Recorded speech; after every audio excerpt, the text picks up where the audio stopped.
video if it's distracting. Nah, it doesn't bother me either way. Okay, sounds good. So we're now recording.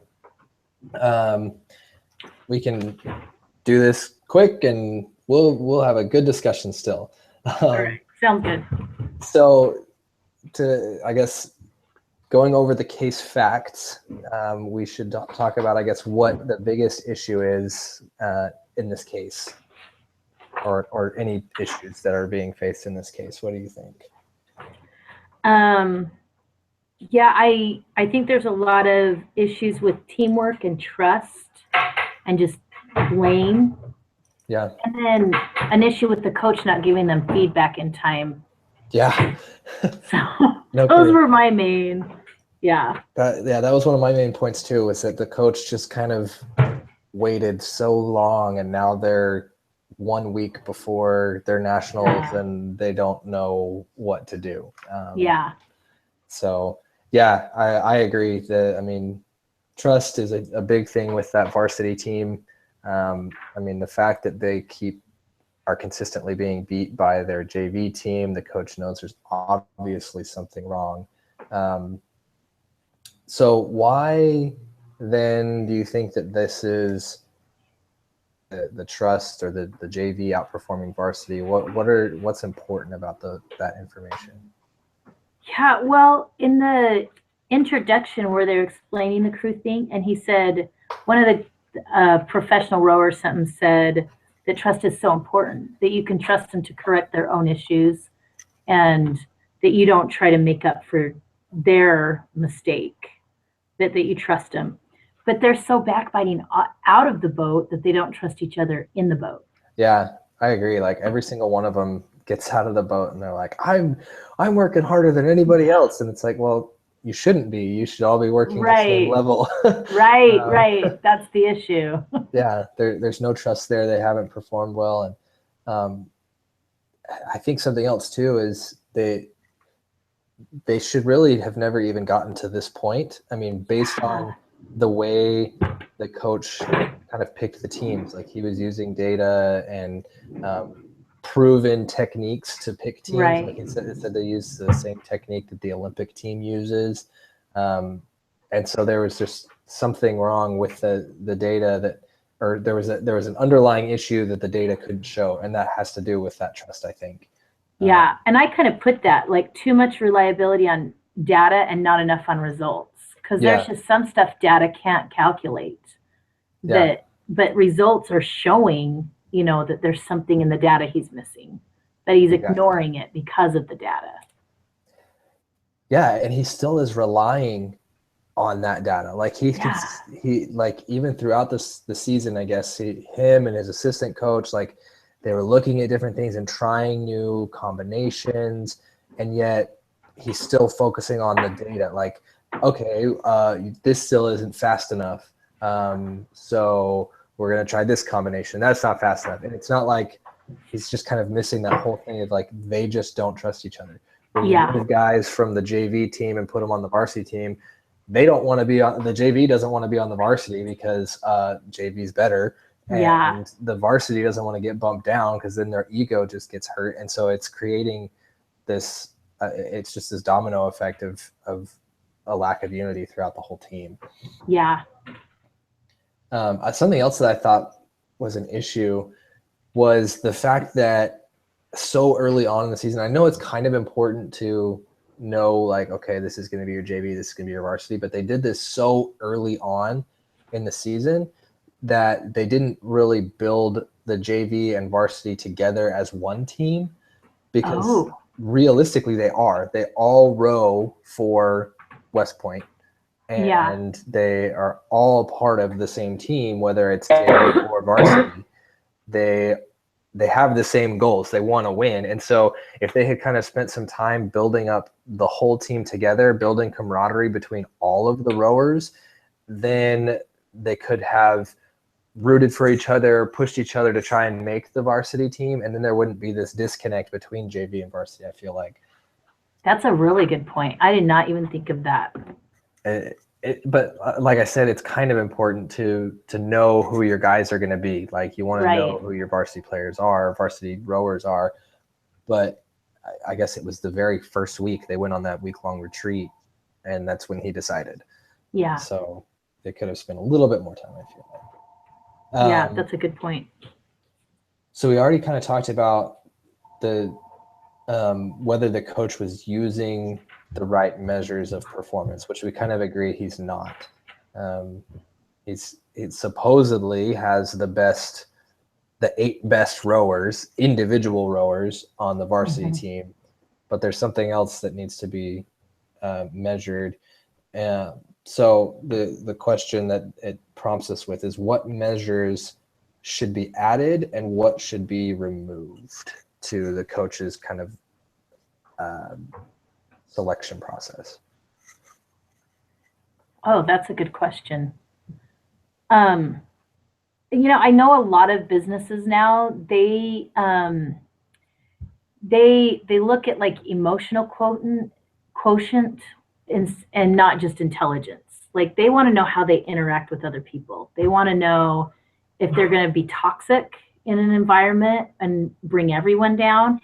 And I think the coach kind of failed to look at this. I mean, these all seem like 8 alphas that aren't really willing to work as a team, just complaining. He doesn't listen to is it Coxswain? And he doesn't listen to me. They all kind of it looks like they all kind of want to be the one. They're not really team players. And I don't think he looked at that. I think that's super important because one toxic person can blow a whole team.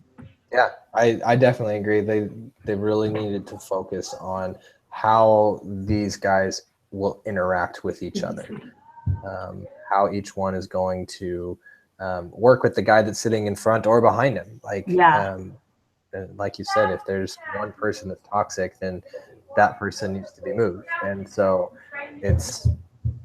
those are definitely some of the measures I think he should have taken into consideration. And then, I mean, even removing things like the individual performance on, I don't remember what those things are, the rowing machines. Oh, right. Individual progress. Like, that's nice, but realistically, you're not an individual when you're in that boat. Yeah. So your individual performance shouldn't matter. Right. And I mean, on a realistic level, the boat as a whole is only going to be able to go as fast as the lowest person on that boat, because that person that performed the worst on the machine, that's out of those eight guys, he's not going to be able to perform up to the level of the higher performers.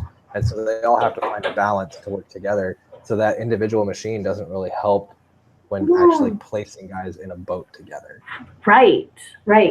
Sorry, sweetie. I'm in a class. I can talk to you in a second. Well, and I think that's a good point. And I think the other thing that the machine probably doesn't measure, I don't know what the machine looks like, but the ability, they said, to correct yourself as you're going. You have to, if you're so full of pride, you think you're doing it perfect or whatever. You got to be able to assess and correct as you're going. And I don't know if a machine can measure that. Yeah, I agree with you. It probably can't. It's probably just measuring movement. And so, yeah, that's a good point as well. What kind of mistakes are you making that you don't even realize or recognize are mistakes when you're in the boat with the rest of the guys? Right. Yeah, good point. So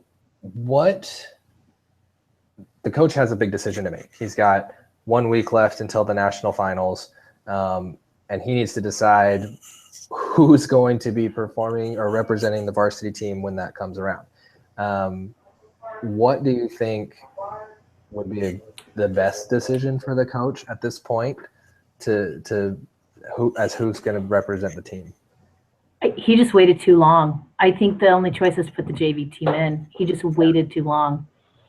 Yeah, I agree. Like it's really going to hurt the pride of a lot of the men on the team. But if he, as a coach, wants to succeed going forward, at least in this competition, that's his best option. It's his best team. Like they suggested mixing and matching, but throughout the season that never worked for him. And so you wouldn't want to do that going into this competition. So you want to just have your B team be the one to represent. And so maybe even, I don't know, this just occurred to me, like never even having labeled it as varsity versus JV. Yeah. Like they could have had both be like just two separate teams that were competing with each other to eventually be named as the one that will represent going forward. Yeah. And then that could have even just improved the quality of the teamwork, because then you've got friendly competition, and Right. instead of, oh no, our egos are going down because we're getting beat by the JV team every single Right. time. Yeah, that's a good point. Like, and that goes to your point earlier of unanimity. I have no word find. I'm sorry, I'm so emotional. I just have no word find. But everyone being the same and in unison until the very end when he says this is the team that earned it. But Right. there's no like higher, lower type of thing. Like you're saying, not labeling them right at the beginning, but Right. letting them earn their place there long term. Yeah. Yeah, I think that and Yeah. that just occurred to me. So I think That's a really good point. something could have happened. Wish I Yeah. hadn't submitted my paper yet. I know, right? So from what we've learned, so I think we both agree his best option at this point is to have the JV go. But We're gonna pray. what kind of things? I'm sorry, 1 second. Why aren't you waiting for me? We will. I don't know when. Probably about like 15 minutes. It won't be long. Okay. Thank you. Okay, sorry. That's okay. We can be done sooner than that. It's Okay, 15 good. minutes I was so trying to give him a good window. we're almost done, I think. Okay, So good. I was just thinking, how can this be related to other team aspects? And you kind of related a little bit to business, but like, how can we avoid this kind of confrontation in other team environments, like whether it be a ward family or a business team or your personal family? Like, what are some things that we can take from this? I know I brought this up before, but just that culture of like blame and shame, like I don't think he should allow it. I don't think he should allow him. If he wants like honest feedback, like this person's doing this, we need to fix it. That's a totally different tone and intent from it's all this person's fault. And Sure. That's something I read about a year ago that I really worked on in my family, when who did this and who did this, and I've really worked on that. Really doesn't matter. We're just moving forward in correction. Like we just Right. want to, what happened and how can we fix it so it doesn't happen again? Not who can we hang, who's going to pay, stuff like that. That's toxic. But just say, okay, what happened and how can we prevent it from keep happening? That's the only productive thing. All this energy is being wasted on who has this worst personality and is not listening, and that's just energy wasted instead of actually fixing the problem. Yeah, I agree. That's a great point, and I liked it when you brought it up 2 weeks ago, I guess. But yeah, it's perfect. You're never going to succeed in a business environment, in any type of environment, if you always have this finger pointing culture. Yeah. And that's a big thing that's going on. Yeah. Just taking away the principles of teamwork and working your best to remove that toxicity and unify each other in whatever way you possibly can is probably your best solution going forward. Those are my thoughts. Yeah. It's been interesting in the last few cases. It hasn't been as much about fixing numbers as it has been about the way people work together and the way people are responding to each other and treating each other. It just kind of goes back to that. Like, it just hasn't been about the numbers and the production. It's been about people and the way they're behaving. Yeah, I think that's a good thing to bring up too. It's, we're in a business class. You would think that we'd be talking about how to improve numbers, but if you improve people, performance improves. As what it seems like is what we're learning so far. Is you learn how to improve your team, then the performance follows. And so I think that's a really good point there. So yeah, that's all I've got. If you've got anything else or anything. No, that feels good. Thank you for being patient with my emotional.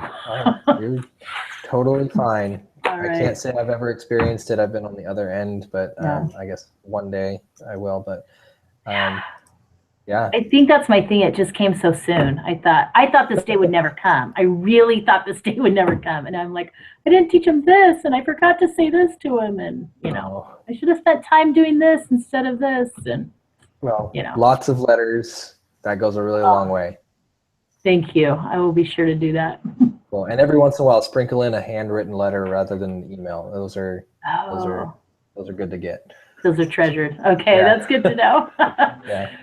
All right. Thank you so much. No problem. And I'll do Have a the good- next 3 weeks. I'll lead the next 3 weeks since you did the Okay. last 3. So Well, I'll no do that. problem. I'm good either way, so we can plan on that. But if something comes up, just let me Okay. know and we'll figure it out. Okay. So, great. All right. Thank you so much. thanks. Okay. Bye. We'll see you. Bye-bye.